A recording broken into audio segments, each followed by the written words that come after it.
Welcome back to Drivecraft. I'm Andrew, that's Connor. We have some fun DIY stuff planned for you guys today. Wiring for your car, get your alternator and starter hooked up. We're also going to build a table, that'll be fun. Bunnings Trip, we'll go grab some bits and pieces and meet you back here. Anyway, so we're going to go for a ride in the Octavia. Fancy smanchy. It's so we can fit the big long beams in. B-roll footage. Think about it this way, we can't make a worse table than we've already got. That's actually so true.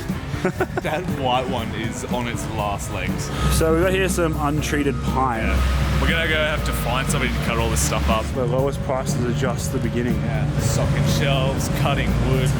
Next thing they're building a table for us. It's like a kid in a candy store. I don't know how you found this aisle so fast, I'm not gonna lie. I had to look it up online where to find the actual bolts. These are in the pine in the timber section here. Probably more. Good evening, customers. The time is now 8:55. That means Bunnings Northway will be closing in 5 minutes. Yeah, they really want us out of here now, hey?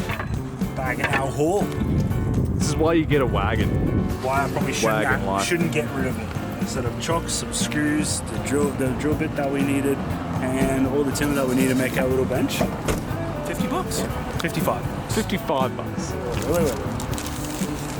$55.15. Thank you very much. Okay. Good boy, putting the trolley away. You know one thing I love about this car? Starts first time every time. The most reliable of the reliables. German-made 1.4 litre gearbox. It's like, it's held up. Be interesting to see how that RB box holds up in the Merc. RB20 ones, they're glass, so I don't know, they just weren't really strong for factory. You can run like maybe 300 horsepower and get away with it. What were you saying about reliable? Probably just water missing from the water system. Bunnings is literally there. We've come up the street. We didn't even make it 2 minutes down the road after bragging about how good it was too. We carry around 1.25 litre bottles. Just for this reason. Has this happened before? Many a time. Many a time. I mean, never. A massive turbo, a turbo the size you've never seen the likes of. That corrosion around the rings, that's because I haven't replaced the O-rings. So because of that, it loses water. A bit rusty inside. It just kept going after I mistreated it. We got wood and water. How much wood can a woodchuck chuck? If a woodchuck could chuck. Got ants living inside it. 2-trip man. Wood. I think that was like $50 for the skin. Really? Yeah, it's not bad. Those 12 volts last forever too. Not sponsored, by the way. Yes, but super cheap if you want to sponsor us. I mean. Like, that's keeping up with the Ryobi, no problems. It's because it's Ryobi. Bunnings never guaranteed us precise cuts. Actually, what are we doing with those ones? We've got to find the most even leg pairs.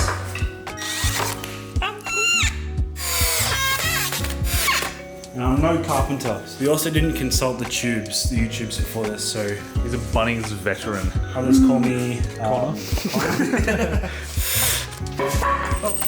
Oh. Structure. It's not amazingly rigid. We've kind of just made a slightly stronger version of white table. Speed building a table now. If you're a carpenter, sorry, that is a good table. I'm going to grab these bits and pieces. Congratulations. We now have one handcrafted workshop table. Yeah, update from last time. We've got this intercooler piping all mocked up. First time TIG welding. So we got some decent TIGs. That's pressure tested kind Pressure of, tested I guess. kind of enough. So ECU will be mounted behind the dash with a console cable that comes right up.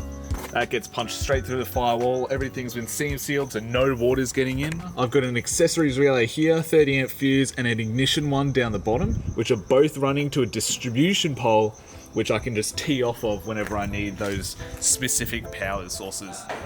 If you're hiring, I'll take $130 an hour. We got some side cutters, We got some trigger signal wire. Doesn't need to be that thick, but may as well use it while we've got it. We've got some grounding stuff. Because your alternator will need to be grounded. And we can label everything too while we're there. We got soldering iron.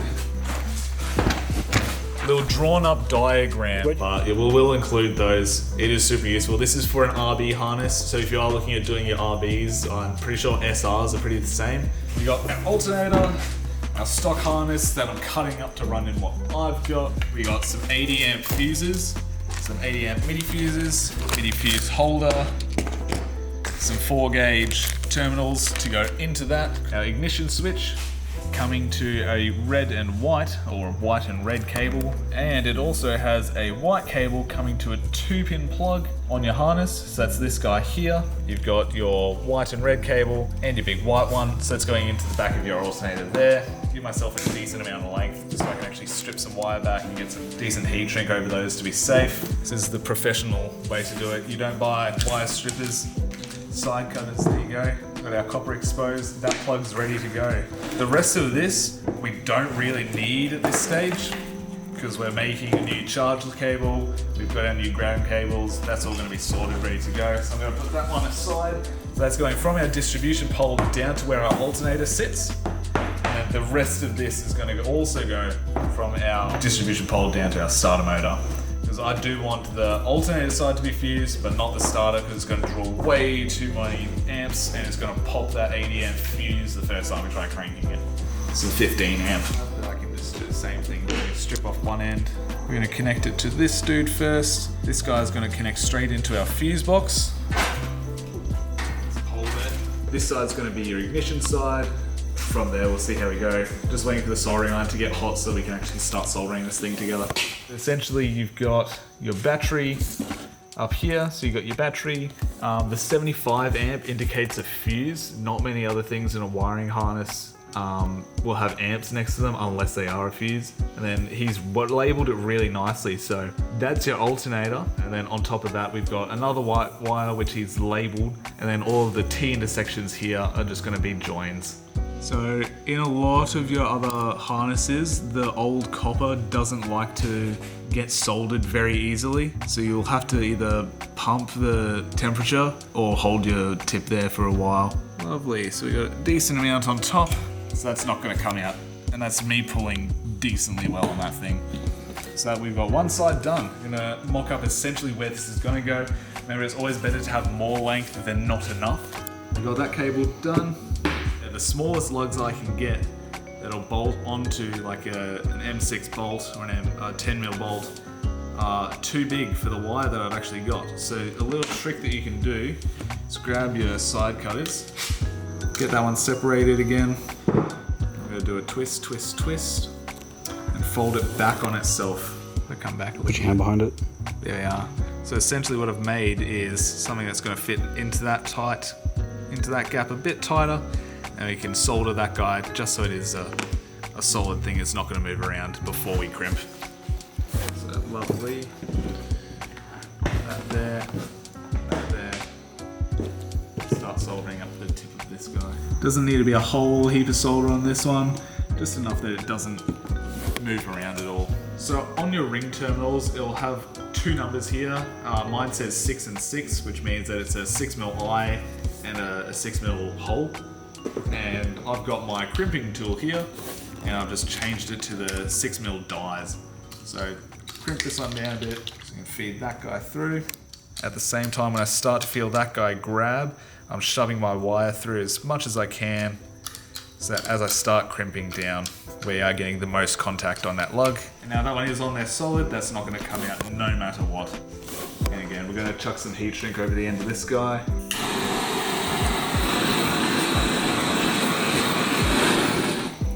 We've got one connection done now. This next one is going to our ignition signal. That's fuse box done. I use the same amount of wire. That's because I know my fuse box is right next to the post that I've got sitting there. So I can roundabout guess where this one's gonna go. Plus I can always tuck it down. Now we're gonna do the same thing again to this side. Where I can cut back a little bit extra. I suppose this will Twist that guy up a little bit. Using another hand to hold it down also helps. Quick hiatus and installed this power board. So now we have a powered bench with a holster for the batteries, for the power tools. Andrew basically did this on the other end. Yeah, I labeled them because otherwise it's going to get super confusing. Check this out, labels on this side. Sneaky over here. Yeah, I'm going to chuck on some plastic cables, look all management stuff. Make it look all fresh.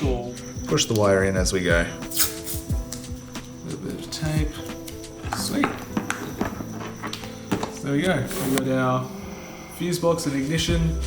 Wires going straight to the factory Nissan plug. Do the charge cable, which is the fun part. To do this one, we've got our big terminals here, big fuse, all 4 of these guys. Bring this guy back up.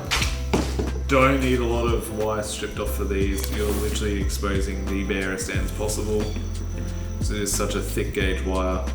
Also, ideally you get some heavy duty crimpers for this, otherwise it's going to be a bit messy. Keep it there. Pull these ones straight out. Swap them over to the 25s. Pushing that wire through and giving that a good crimping. So that guy goes onto there. He gets bolted down. If I don't cross thread that bolt. So I'm going to take this and all of this over to the car. First of all, it's going to come here and then go to fuse. So about that section there, we're going to fuse it off. So I'll mark it with my fingernail because this stuff's super easy to mark. Charge cable done. Our little MIDI fuse can go in. Now we just need to see how much more length we need on the other side to come up and go into our distribution bolt. I'm going to run a bit longer, probably go about 20 centimeters worth of cable, just because if it comes to, then I can always mount this guy up here like that and then route the wiring back through. That way I can easily see if my fuse is popped and I'll know straight away what my issue is if the car's not charging or anything like that. That's why you get actual wire cutters. So we've got our big charge lead here with an 80 amp fuse. Essentially from what you can see here, this is our big fat cable that's going to go back to our battery. And then we've got our 2-pin connector here that goes back to our ignition source and to our fuse box. Probably get the RB cranking, get that starter motor hooked up. That's essentially all you need for your alternator though. Your ignition wire, your fuse box wire, so it actually tells it how much voltage it's getting, and then your charge cable going back to your battery. We built a table. That was my first project on the channel. I can just say that I have a 100% project completion rate. Just saying. Oh, and with power, which is pretty good. To be fair, the most exciting part of this video was doing the table. Yeah, Bunnings hands down. Yeah. Alternator stuff, boring. But thank you, Andrew. You wonderful teacher. A bit of a mission trying to find some of this stuff for my swap. So if it helps out you guys, that's awesome. Yeah. Sick. Well, thanks for watching Drive Craft this episode. That was episode 2. Stay tuned for more later on. Awesome. Bye-bye. See yous.